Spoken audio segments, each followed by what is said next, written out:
ಮತದಾರರ ಪಟ್ಟಿ ಹಾಗೂ ವಿಡಿಯೋ ರೆಕಾರ್ಡಿಂಗ್ ಬಿಡುಗಡೆ ಮಾಡುವಂತೆ ಲೋಕಸಭೆ ವಿಪಕ್ಷ ನಾಯಕ ರಾಹುಲ್ ಗಾಂಧಿ ಸವಾಲ್ ಹಾಕಿದ್ದಾರೆ. ಬೆಂಗಳೂರಿನಲ್ಲಿ ನಡೆದ ಚುನಾವಣಾ ಆಯೋಗ ವಿರುದ್ಧ ಪ್ರತಿಭಟನಾ ರ್ಯಾಲಿಯಲ್ಲಿ ಮಾತನಾಡಿದ ಅವರು ಎಲೆಕ್ಟ್ರಾನಿಕ್ ಅಂಕಿ ಅಂಶಗಳನ್ನು ಚುನಾವಣಾ ಆಯೋಗ ಯಾಕೆ ನೀಡ್ತಾ ಇಲ್ಲ ಅಂತ ಪ್ರಶ್ನೆ ಮಾಡಿದ್ದಾರೆ.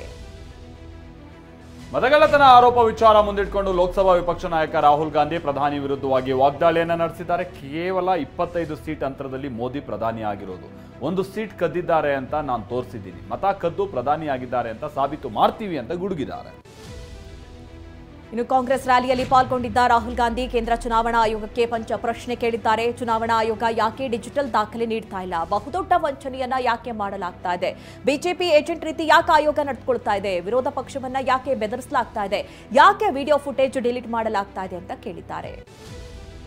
ಕೇಂದ್ರದಲ್ಲಿ ಇರೋದು ಮತಗಳ್ಳತನ ಸರ್ಕಾರ ಅಂತ ಎಐಸಿಸಿ ಅಧ್ಯಕ್ಷ ಮಲ್ಲಿಕಾರ್ಜುನ ಖರ್ಗೆ ಆರೋಪಿಸಿದ್ದಾರೆ. ಪ್ರಜಾಪ್ರಭುತ್ವ, ಮತದಾನದ ಅಧಿಕಾರ ಉಳಿಸೋದಕ್ಕೆ ನಮ್ಮ ಪ್ರಯತ್ನ ನಡೀತಾ ಇದೆ, ಆದರೆ ಮೋದಿ ಅಮಿತ್ ಶಾ ಪ್ಲಾನ್ ಮಾಡಿ ಮತ ಕಳ್ಳತನ ಮಾಡಿದ್ದಾರೆ ಅಂತ ದೂರಿದ್ದಾರೆ.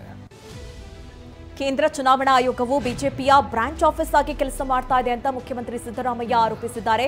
ಮತಗಳ್ಳತನ ಆರೋಪ ಹಿನ್ನೆಲೆಯಲ್ಲಿ ಪ್ರಧಾನಿ ನರೇಂದ್ರ ಮೋದಿ ರಾಜೀನಾಮೆ ನೀಡಿ ಚುನಾವಣೆ ಎದುರಿಸುವಂತೆ ಸವಾಲ್ ಹಾಕಿದ್ದಾರೆ.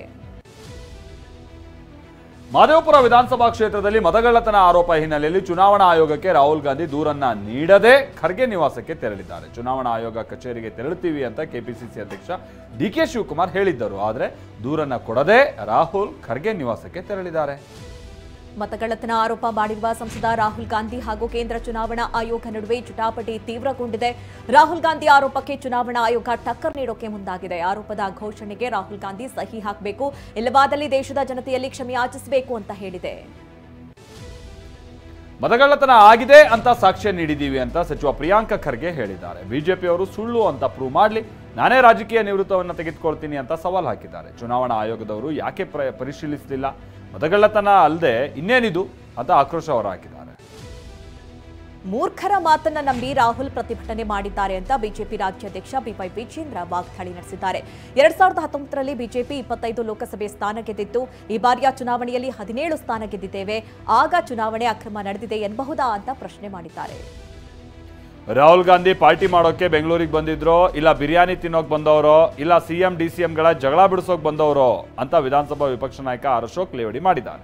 ರಾಹುಲ್ ಗಾಂಧಿ ಸಿಡಿಸಿದ್ದು ಆಟಂ ಬಾಂಬ್ ಅಲ್ಲ, ಟುಸ್ ಪಟಾಕಿ. ಓಲ್ಡ್ ಸ್ಟಾಕ್ ಇರ್ತಾವಲ್ಲ, ಹಾಗೆ ಇದು ಟುಸ್ ಪಟಾಕಿ ಅಂತ ವ್ಯಂಗ್ಯವಾಡಿದ್ದಾರೆ. ಕಾಂಗ್ರೆಸ್ನವರೇ ಮತಗಳ್ಳರು ಅಂತ ಬಿಜೆಪಿ ಮುಖಂಡ ಚಿಲುವಾದಿ ನಾರಾಯಣ ಸ್ವಾಮಿ ಆರೋಪಿಸಿದ್ದಾರೆ. ರಾಹುಲ್ ಗಾಂಧಿ ಏನು ಅರಿಯದ ಮಗುವಾಗಿದೆ, ಕಾಂಗ್ರೆಸ್ನವರು ಅರಿಯದ ಮಗುವನ್ನ ಜೈಲಿಗೆ ಕಳುಹಿಸಲು ಹುನ್ನಾರ ಮಾಡ್ತಾ ಇದ್ದಾರೆ ಅಂತ ವ್ಯಂಗ್ಯವಾಡಿದ್ದಾರೆ. ರಾಜಕೀಯಕ್ಕಾಗಿ ರಾಹುಲ್ ಗಾಂಧಿ ಸುಳ್ಳು ಆಪಾದನೆ ಮಾಡ್ತಾ ಇದ್ದಾರೆ ಅಂತ ಬಿಜೆಪಿ ಶಾಸಕ ಅಶ್ವತ್ಥ ನಾರಾಯಣ್ ಹೇಳಿದ್ದಾರೆ. ಚುನಾವಣೆಯಲ್ಲಿ ಸೋಲಿಗೆ ಕಾರಣ ಕೊಡ್ತಾ ಇದ್ದಾರೆ, ಕಪಟತನ ಮಾಡೋದ್ರಲ್ಲಿ ಕಾಂಗ್ರೆಸ್ ಎಕ್ಸ್ಪರ್ಟ್ಸ್ ಅಂತ ಕಿಡಿಕಾರಿದ್ದಾರೆ. ಸಂಸದ ರಾಹುಲ್ ಗಾಂಧಿ ಮತಗಳ್ಳತನ ಆರೋಪಕ್ಕೆ ವಿಧಾನ ಪರಿಷತ್ ಸದಸ್ಯ ಸಿಟಿ ರವಿ ತೀಕ್ಷ್ಣವಾಗಿ ಪ್ರತಿಕ್ರಿಯಿಸಿದ್ದಾರೆ. ಆಧಾರ ಇದ್ರೆ ಕೋರ್ಟಿಗೆ ಹೋಗ್ಲಿ, ಆಧಾರ ಇದ್ದಿದ್ರೆ ದೂರು ಕೊಡ್ತಾ ಇದ್ರು, ಇದುವರೆಗೂ ದೂರು ಕೊಟ್ಟಿಲ್ಲ, ಕೋರ್ಟಿಗೂ ಹೋಗಿಲ್ಲ, ಆದ್ರೆ ಬೀದಿಯಲ್ಲಿ ಮಾತ್ರ ದೊಂಬರಾಟ ಮಾಡ್ತಾ ಇದ್ದಾರೆ, ಜನರಿಗೆ ತಪ್ಪು ಸಂದೇಶ ಕೊಡೋದಕ್ಕೆ ದೊಂಬರಾಟ ಮಾಡ್ತಾ ಇದ್ದಾರೆ ಅಂತ ಕಿಡಿಕಾರಿದ್ದಾರೆ. ಕಾಂಗ್ರೆಸ್ನ ಮತಗಳ್ಳತನ ಆರೋಪಕ್ಕೆ ಮಾಜಿ ಸಂಸದ ಪ್ರತಾಪ್ ಸಿಂಹ ಕಿಡಿಕಾರಿದ್ದಾರೆ. ಚಾಮುಂಡೇಶ್ವರಿ ಉಪಚುನಾವಣೆಗೆ ಪೀಟರ್ ಅಂತ ಚುನಾವಣಾ ಅಧಿಕಾರಿ ಬಂದು ನೀವು ಹೇಗೆ ಗೆದ್ರಿ ಅನ್ನೋದು ಗೊತ್ತಿದೆ. ಟಿ ನರಸೀಪುರದಲ್ಲಿ ಘೋಷಿತ ಫಲಿತಾಂಶ ಉಲ್ಟಾ ಮಾಡಿ ಗೆದ್ದಿದ್ದು ಎಚ್.ಸಿ. ಮಹದೇವಪ್ಪ ಅಂತ ಆರೋಪಿಸಿದ್ದಾರೆ. ಮತಗಳವು ಖಂಡಿಸಿ ಚುನಾವಣಾ ಆಯೋಗ ವಿರುದ್ಧ ರಾಹುಲ್ ಗಾಂಧಿ ಪ್ರತಿಭಟನೆ ವಿರುದ್ಧ ಕೇಂದ್ರ ಸಚಿವ ಎಚ್.ಡಿ. ಕುಮಾರಸ್ವಾಮಿ ಕಿಡಿಕಾರಿದ್ದಾರೆ. ಎಕ್ಸ್ ಖಾತೆಯಲ್ಲಿ ಪೋಸ್ಟ್ ಮಾಡಿರುವ ಚುನಾವಣೆ ಆಯೋಗದ ಮೇಲೆ ಸುಳ್ಳಿನ ಸುರಿಮಳೆ, ಜನತಂತ್ರಕ್ಕೆ ನೇಣು ಬಿಗಿಯುವ ಧೂರ್ತ ಹುನ್ನಾರ ಅಂತ ಟೀಕಿಸಿದ್ದಾರೆ. ಜೆಡಿಎಸ್ ಯುವ ಘಟಕ ರಾಜ್ಯಾಧ್ಯಕ್ಷ ನಿಖಿಲ್ ಕುಮಾರಸ್ವಾಮಿ ಸಂಸದ ರಾಹುಲ್ಗೆ ವರಮಹಾಲಕ್ಷ್ಮಿ ಹಬ್ಬದ ಶುಭಾಶಯ ಕೋರುವ ಜೊತೆಗೇನೆ ಕಾಲೆಳೆದಿದ್ದಾರೆ. ಕಳೆದ 3 ವರ್ಷದಲ್ಲಿ ಕಾಂಗ್ರೆಸ್ ಸರ್ಕಾರ 3 ಲಕ್ಷ ಕೋಟಿ ಸಾಲ ಮಾಡಿದೆ. ಗ್ಯಾರಂಟಿ ಯೋಜನೆಗೆ ಪ್ರತಿ ವರ್ಷಕ್ಕೆ 55,000 ಕೋಟಿ ಬೇಕಾಗಿದೆ ಅಂತ ಎಕ್ಸ್ ಖಾತೆಯಲ್ಲಿ ಕಿಡಿಕಾರಿದ್ದಾರೆ. ಧರ್ಮಸ್ಥಳದಲ್ಲಿ ಶವಹೂತ ಆರೋಪ ಪ್ರಕರಣ ತನಿಖೆ ಚುರುಕುಗೊಳಿಸಲಾಗಿದೆ. ಗೊಂಗ್ರಥಾರ್ ಪ್ರದೇಶದಲ್ಲಿ ಹೊಸ ಜಾಗ ಮಾರ್ಕ್ ಮಾಡೋದಕ್ಕೆ ದೂರುದಾರ ತೆರಳಿದ್ದಾರೆ. ಎಸ್ಐಟಿ ಅಧಿಕಾರಿಗಳು ಪುತ್ತೂರು ಎಸಿ ಸ್ಟೆಲ್ಲಾ ವರ್ಗೀಸ್, ತನಿಖಾಧಿಕಾರಿ ದಯಾಮ್ ಕಲ್ಲೇರಿ ಪಕ್ಕದಲ್ಲಿರುವ ಬೋಲಿಯಾರ್ ಗ್ರಾಮದ ಗೋಕ್ರಂತಾರ್ಗೆ ತೆರಳಿದ್ದಾರೆ. ಧರ್ಮಸ್ಥಳದಲ್ಲಿ 100 ಶವಗಳನ್ನು ಹೂತು ಹಾಕಿದ್ದೀನಿ ಅಂತ ದೂರು ನೀಡಿರುವ ಅನಾಮಿಕನಿಗೆ ಮತ್ತಷ್ಟು ಭದ್ರತೆ ಒದಗಿಸೋದಕ್ಕೆ ಎಸ್ಐಟಿ ಸಿದ್ಧತೆ ನಡೆಸಿದೆ. ಧರ್ಮಸ್ಥಳ ಸಂಘರ್ಷದ ಬೆನ್ನಲ್ಲೇ ಉತ್ಖನನ ಸಂದರ್ಭದಲ್ಲಿ ದೂರುದಾರನಿಗೆ ಹೆಚ್ಚಿನ ಭದ್ರತೆ ನೀಡೋದಕ್ಕೆ ಚಿಂತನೆ ನಡೆಸಿದೆ. ಇದೇ ವೇಳೆ ರಾಜ್ಯ ಗುಪ್ತಚರ ಇಲಾಖೆ ಕೂಡ ಧರ್ಮಸ್ಥಳ ಗ್ರಾಮದಲ್ಲಿ ಮಾಹಿತಿಯನ್ನು ಸಂಗ್ರಹಿಸ್ತಾ ಇದೆ.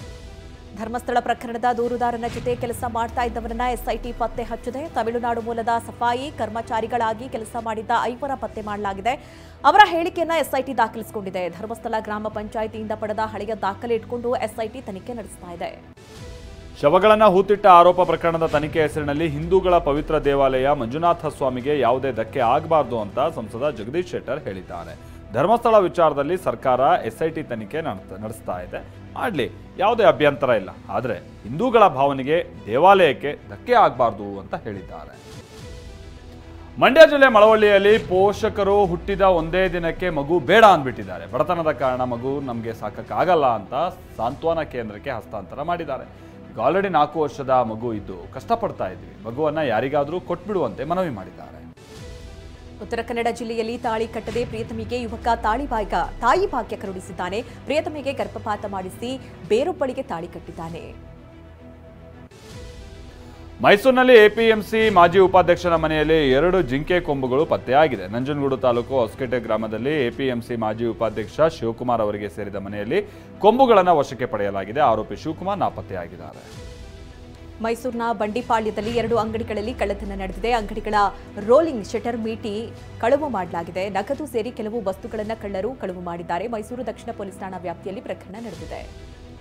ಬೆಂಗಳೂರು ದಕ್ಷಿಣ ಜಿಲ್ಲೆ ಮಾಗಡಿಯಲ್ಲಿ 2 ಮನೆಗಳ್ಳರನ್ನ ಬಂಧಿಸಲಾಗಿದೆ. ಆಗಸ್ಟ್ 3ನೇ ತಾರೀಕಿನಂದು ಆರೋಪಿಗಳು ಮನೆಯೊಂದರಲ್ಲಿ ಕಳವು ಮಾಡಿ ಪರಾರಿಯಾಗಿದ್ದರು. ಬಂಧಿತರಿಂದ 18 ಲಕ್ಷ ರೂಪಾಯಿ ಮೌಲ್ಯದ ಚಿನ್ನಾಭರಣ ನಗದನ್ನು ವಶಕ್ಕೆ ಪಡೆಯಲಾಗಿದೆ. ಬೆಳಗಾವಿಯಲ್ಲಿ ಸ್ಟೇರಿಂಗ್ ರಾಡ್ ಕಟ್ಟಾಗಿ ಸಾರಿಗೆ ಬಸ್ ಹಳ್ಳಕ್ಕೆ ನುಗ್ಗಿದ ಘಟನೆ ನಡೆದಿದೆ. ಇದರಿಂದ 15ಕ್ಕೂ ಹೆಚ್ಚು ಪ್ರಯಾಣಿಕರಿಗೆ ಗಾಯವಾಗಿದೆ. ಗದಗ ಜಿಲ್ಲೆಯಲ್ಲಿ ರಸಗೊಬ್ಬರ ಮಾರಾಟಗಾರರ ಹಗಲು ದರೋಡೆ ನಡೆದಿದೆ. ಮುಂಡರಗಿಯಲ್ಲಿ ರೈತರಿಗೆ ಒತ್ತಾಯಪೂರ್ವಕವಾಗಿ ನ್ಯಾನೋ ಯೂರಿಯಾ ವಿತರಣೆ ಮಾಡಲಾಗ್ತಾ ಇದೆ. ನ್ಯಾನೋ ಯೂರಿಯಾ ಖರೀದಿ ಮಾಡಿದರೆ